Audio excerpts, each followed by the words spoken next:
Hi guys, இந்த வீடியோவில் வந்து நம்ம மெட்ரோ சென்னை மெட்ரோவை பற்றி ஒரு 2 அப்டேட் சூப்பராக பார்க்க போகிறோம்.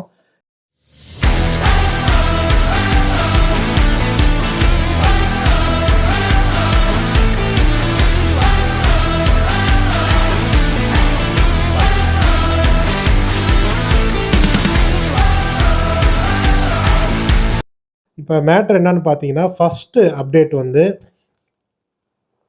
இந்த நந்தனம் ரயில் நிலையத்தில் சுரங்கப்பாதைன்னு சொல்கிறாங்க இல்லையா, அது வந்து ஆல்மோஸ்ட் இந்த பீகாக் அப்படின்னு சொல்கிற அந்த மிஷினை வச்சு இப்போ வந்து குடைய ஆரம்பிச்சிட்டாங்க. இப்போ ஏற்கனவே அண்டர் கிரவுண்டு ரயில் நிலையமாக இருக்குது நந்தனம். இது வந்து பார்த்திங்கன்னா கிட்டத்தட்ட 54 ஃபீட் அண்டர் தி சர்ஃபேஸ் இருக்குது. தரைப்பகுதியிலேருந்து ஏற்கனவே 54 அடி, கிட்டத்தட்ட 16 மீட்டர் அடியில் இந்த ஃபஸ்ட்டு சுரங்கம் செயல்பாட்டில் இருக்குது. இந்த சுரங்கத்தோடைய செயல்பாடு நிறுத்தாமையே, அது ஆக்டிவாக இருக்கும்போதே கீழே இன்னொரு under ground below the under கிரவுண்டுங்கிற மாதிரி இன்னொன்று ரெடி பண்ணிக்கிட்டு இருக்காங்க. இதை பற்றி நீங்கள் அப்போவே நியூஸ் கேள்விப்பட்டிருப்பீங்க. இப்போது வேலை ஆரம்பிச்சிருச்சு. இது வந்து பார்த்தீங்கன்னா எக்ஸாக்ட்லி கிட்டத்தட்ட 96 அடி, அந்த அடையில் கிட்டத்தட்ட 29 மீட்டர் அந்த அளவில் வந்து இது செகண்ட் ரயில் நிலையம் வந்து அமைய போகுது.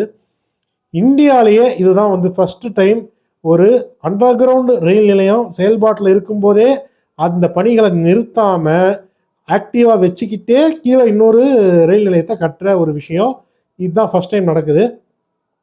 இது ஏன் அப்படி பண்ணுறாங்கன்னா, இந்த நந்தனம் ரயில் நிலையம் அப்படிங்கிறது வந்து ஒரு இன்டர்சேஞ்சபிள் ஜங்ஷனாக மாறப்போகுது. ஒரு சிலுவை வடிவிலான ஒரு ஸ்ட்ரக்சரை உருவாக்க போகிறாங்க. 4 சைட்லேயுமே பார்த்தீங்கன்னா உங்களுக்கு மெட்ரோ ஜங்ஷன் இருக்க போகுது. Green line, blue line, orange line, red line எல்லாமே வந்து இந்த இடத்துல மீட் பண்ணுற மாதிரி ஒரு பர்ஃபெக்ட் ஜங்ஷனாக இது இருக்குன்னு சொல்கிறாங்க. சென்னை மெட்ரோ ஃபுல் ஃபேஸஸும் முடிஞ்சிச்சு அப்படின்னா நந்தனம் தான் ஹாட் ஸ்பாட்டாக இருக்க போகுது. இங்கே போயிட்டீங்கன்னா நீங்கள் எந்த சைடில் போகிற மெட்ரோக்கு வேணாலும் நீங்கள் மாறி ஏறிக்கலாம் அப்படிங்கிற மாதிரி இதில் கொடுக்க போகிறாங்க. வேறு லெவலில் இருக்க போகுது கைஸ்.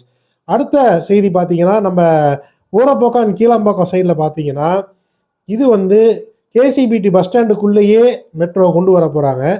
அதுக்கான நிலம் கையகப்படுத்தும் வேலைகள் நடக்க ஆரம்பிச்சிருச்சு. ஆகாய நடைமேடைங்கிறது இப்போ கொஞ்சம் ஹால்ட்டில் இருந்தாலும் கூடி சீக்கிரம் ஸ்டார்ட் பண்ணிடுவாங்க. இது என்ன விஷயம்னு பார்த்தீங்கன்னா, இதுவும் நார்மல் மெட்ரோ கிடையாது, டபுள் டக்கர்னால் வந்து மேலே அப்படி கிடையாது. ஃப்ளைஓவர், அதாவது கார்ஸ் அண்ட் பைக்ஸ் போகிறதுக்கான ஒரு வண்டிகள் போகிறதுக்கான ஒரு ஃபஸ்ட்டு ஃப்ளைஓவர் அடுக்கு ஒன்று, அதுக்கு மேலே மெட்ரோ ட்ரெயின் போகிறதுக்கான இன்னொரு அடுக்கு. ஸோ வந்து ஏற்கனவே பல்லாவரத்துலேருந்து அந்த பொத்தேரி வரைக்கும் பார்த்திங்கன்னா ரொம்ப டிராஃபிக்காக தான் இருக்குது ஜிஎஸ்டி ரோட்டில். ஸோ இதை கம்மி பண்ணணுன்னா ஃப்ளைஓவர் கட்டணும். ஃப்ளைஓவர் வந்து ரெடியாக போகுது டபுள் டக்கராக. ஃபஸ்ட்டு ஃப்ளைஓவரில் வண்டி போயிடும், அதுக்கு மேலே மெட்ரோ போக போகுது. ஸோ இது மாதிரியான ஒரு அமைப்பு வந்து நமக்கு இங்கே ஊரப்பாக்கம் கீழம்பாக்கம் சைடில் வந்துடும். ஸோ வந்து இங்கே வந்து வண்டலூர்லேயும் ஒரு ஸ்டாப் ஆப்வியஸ்லி இருக்க போகுது. ஸோ வந்து இனிமேல் ஒன்றும் பிரச்சனை இல்லை. இங்கேயும் இருக்கிற மக்கள், சென்னை அவுட்டரில் இருக்கிற மக்களுக்கும் இது வந்து தாம்பரம் அந்த சைடில் இருக்கிறவங்களுக்கும் இது ரொம்ப பெனிஃபிஷியலாக இருக்க போகுதுன்னு சொல்கிறாங்க. இப்போ வந்து பார்த்திங்கன்னா இன்னொரு ஃபைனல் நியூஸ் என்ன அப்படின்னு பார்த்தீங்கன்னா, போரூர் அந்த ஸ்டேஷனுக்கு ஒரு புது அப்டேட் கிடச்சிருக்கு. அந்த கலங்கரை விளக்கம் இருக்க லைட் ஹவுஸ், அங்கே வந்து அது வரைக்கும் இந்த மெட்ரோ வந்து போக போகுது.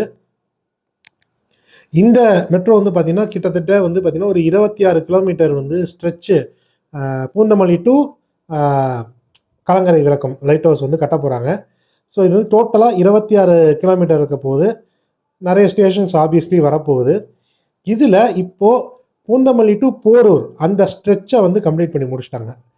இது வந்து கிட்டத்தட்ட ஒரு 10 கிலோமீட்டருக்கு இருக்கிற மாதிரியான ஒரு விஷயம் கம்ப்ளீட்டாக முடிஞ்சிருச்சு. இதில் ஆளில்லா மெட்ரோ அப்படிங்கிறது வந்து பார்த்திங்கன்னா அந்த ட்ரெயினை 3 தடவை சக்ஸஸ்ஃபுல்லாக இயக்கி முடிச்சுட்டாங்க. எந்த ஒரு பிரச்சனையும் இல்லாமல் ரிப்போர்ட் ஆகி முடிஞ்சிருச்சு. 3 சக்ஸஸ்ஃபுல் ஆட்டோமேட்டட் ரன் நடந்திருக்கு டிரைவர் இல்லாமல்.